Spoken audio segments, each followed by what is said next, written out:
Hello everyone, मैं आशीष पाल आप सबका स्वागत करता हूं अपने यूट्यूब चैनल द स्टडी वे में। आज के इस वीडियो में हम बात करेंगे पास्ट परफेक्ट कॉन्टिन्यूअस टेंस की। और इस वीडियो में हम जानेंगे कि इस टेंस की पहचान क्या होती है, किस तरह से हम वाक्य को पहचानें कि ये जो वाक्य है वो पास्ट परफेक्ट कॉन्टिन्यूअस टेंस का है। साथ में हम देखेंगे कि इसके सेंटेंस की फ्रेमिंग किस तरह से की जाए। तो चलिए शुरुआत करते हैं। तो सबसे पहले बात करें अगर पहचान की, तो वाक्य के अंत में समय के साथ, इसको बहुत ध्यान से देखिए, समय के साथ रहा था, रही थी, रहे थे आदि शब्द आता है।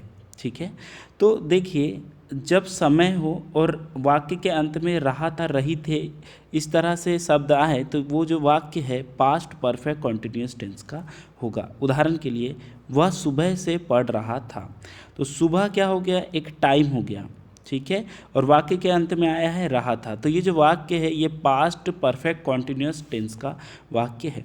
अगर यहाँ पे टाइम ना हो, ये सुबह ना हो, तो ये जो वाक्य होगा ये पास्ट कॉन्टिन्यूअस टेंस का हो जाएगा। वह पढ़ रहा था, तो ये पास्ट कॉन्टिन्यूअस टेंस का वाक्य है। लेकिन वह सुबह से पढ़ रहा था, तो ये पास्ट परफेक्ट कॉन्टिन्यूअस टेंस का वाक्य है।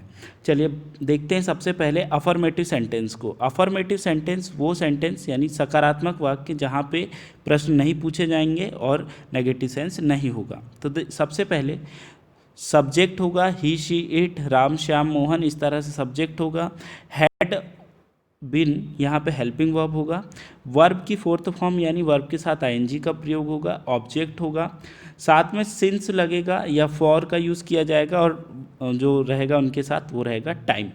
तो सिंस का यूज़ कब करना है, तो देखिए सिंस एक सर्टेन टाइम को बताते हैं, निश्चित समय को। मैं बोलूँ कि वह 4 बजे से काम कर रहा था, 4 AM से। ठीक है, तो ये 4 बजे एक निश्चित समय है, तो सिंस 4 AM। वह सुबह से काम कर रहा था, तो सिंस यहाँ पे आ जाएगा मॉर्निंग। लेकिन उसी की जगह अगर फॉर का यूज़ करना है, तो फॉर जो बताता है ये बताता है पीरियड ऑफ टाइम को, जहाँ पे समय जो हो अनिश्चित हो।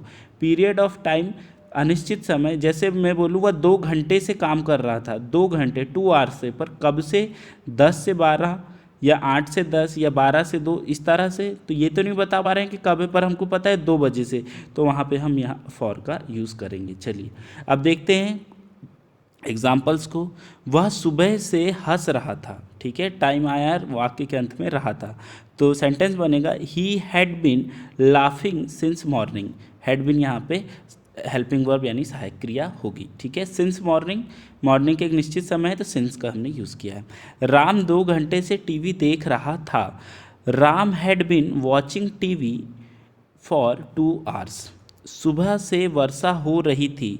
It had been raining since morning. Kamala मई से इस काम को कर रही थी, तो इसका सेंटेंस बनेगा Kamala had been doing this work since May. Ram काफ़ी लंबे समय से खेल रहा था। Ram had been playing for a long time. तो यहाँ पे आपने देखा कि हमने हैड बिन सहायक क्रिया के तौर पे, हेल्पिंग वर्ब के तौर पे यूज़ किया, सिंस का यूज़ किया है निश्चित समय के लिए, और फॉर का यूज़ किया है पीरियड ऑफ टाइम यानी अनिश्चित समय के लिए।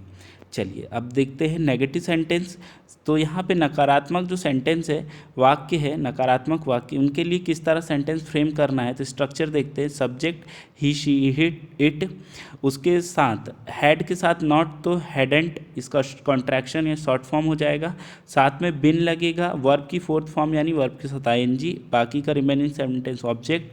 और कॉन्टिन्यूस मतलब ये जो वाक्य है ये पास्ट परफेक्ट कॉन्टिन्यूस टेंस का वाक्य होगा, तो इसी के लिए सिंस या फॉर लगाएंगे और साथ में टाइम का यूज़ करेंगे। चलिए एग्जाम्पल के थ्रू समझते हैं।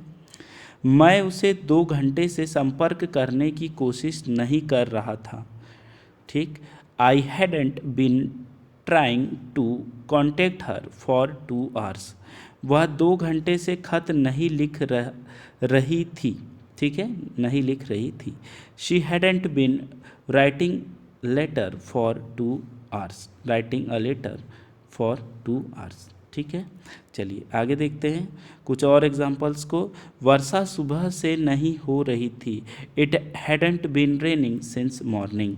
राम 2 घंटे से नहीं खेल रहा था। Ram hadn't been playing for 2 hours.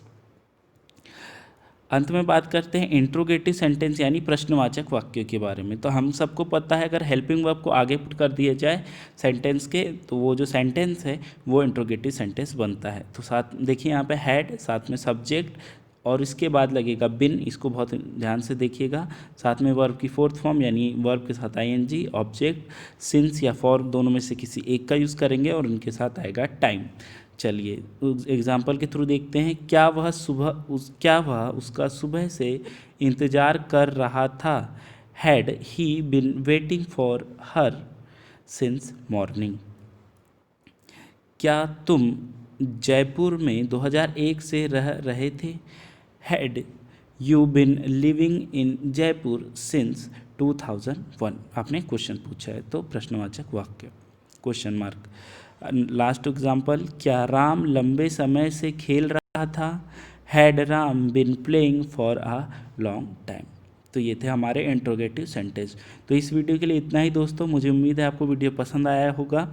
आपको वीडियो पसंद आता है प्लीज़ लाइक और सब्सक्राइब करें। आपका ये वीडियो देखने के लिए बहुत बहुत धन्यवाद, शुक्रिया।